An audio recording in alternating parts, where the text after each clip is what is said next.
দেশে প্রবাসে যে যেখানে বসে আমার ভিডিওটি দেখতে পাচ্ছেন, সবাইকে ঈদ মোবারক।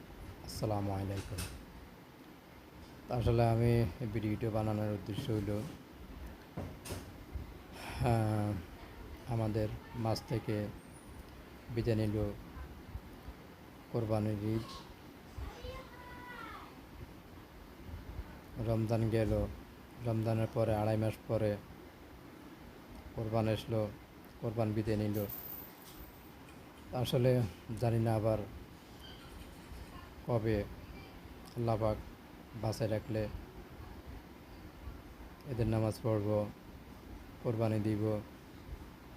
হায়াতমতের কথা বলা যায় না, সব উপহার আল্লাহর ইচ্ছে। তো দেশে প্রবাসী যারা আমার ভিডিওটি দেখতে পাচ্ছেন, আমার ভিডিওটি লাইক, শেয়ার করবেন, ফলো করবেন, সাবস্ক্রাইব করবেন, কমেন্ট করবেন। আমি একজন প্রবাসী দরদ প্রবাসী বুঝে। তো আমরা প্রবাসী ভাইদেরকে বলবো, প্রবাসী দেশে কখনো বাপ মারে অবহেলা করবেন না, বাপ মারে শ্রদ্ধা করবেন।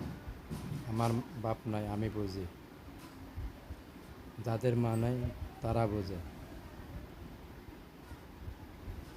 সবাই নামাজ পড়বেন,